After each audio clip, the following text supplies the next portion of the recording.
दोस्तों, आज की कहानी का शीर्षक है ईमानदारी का इनाम। बहुत समय पहले की बात है। किसी गांव में बाबूलाल नाम का एक पेंटर रहता था। वह बहुत ईमानदार था, किंतु बहुत गरीब होने के कारण वह घर घर जाकर पेंट का काम किया करता था। उसकी आमदनी बहुत कम थी। बहुत मुश्किल से उसका घर चलता था। पूरा दिन मेहनत करने के बाद भी वह सिर्फ 2 वक्त की रोटी ही जुटा पाता था।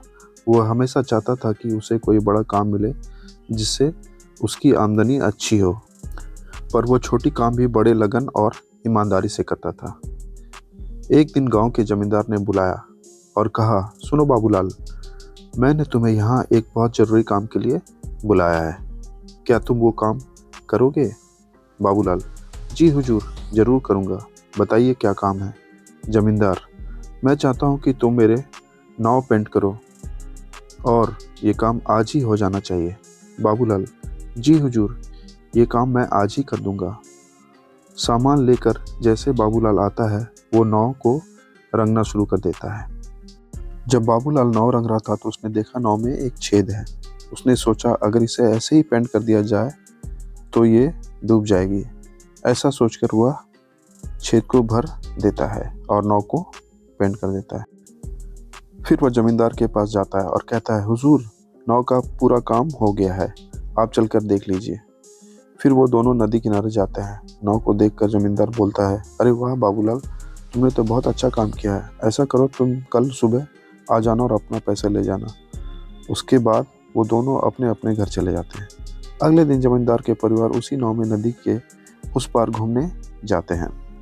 शाम को जमींदार का नौकर रामू, जो उसकी नाव की देख रेख करता था, वह छुट्टी से वापस आ जाता है और परिवार को घर पर न देखकर जमींदार से परिवार के बारे में पूछता है। जमींदार उसे सारी बात बताता है। जमींदार की बात सुनकर रामू चिंता में पड़ जाता है। उसे चिंतित देखकर जमींदार पूछता है, क्या हुआ रामू? ये बात सुनकर तुम चिंतित क्यों हो गए? रामू, सरकार, लेकिन उस नाव में तो छेद था। रामू की बात सुनकर जमींदार भी चिंतित हो जाता है। तभी उसके परिवार वाले पूरा दिन मौज मस्ती करके वापस आ जाते हैं। उन्हें सकुशल देखकर जमींदार चैन की सांस लेता है। फिर अगले दिन जमींदार बाबूलाल को बुलाता है और कहता है, ये लो बाबूलाल, तुम्हारा मेहनत का पैसा। तुमने बहुत बढ़िया काम किया है, मैं बहुत खुश हूँ। पैसे गिनने के बाद बाबूलाल हैरान हो जाता है, क्योंकि वो पैसे ज़्यादा थे।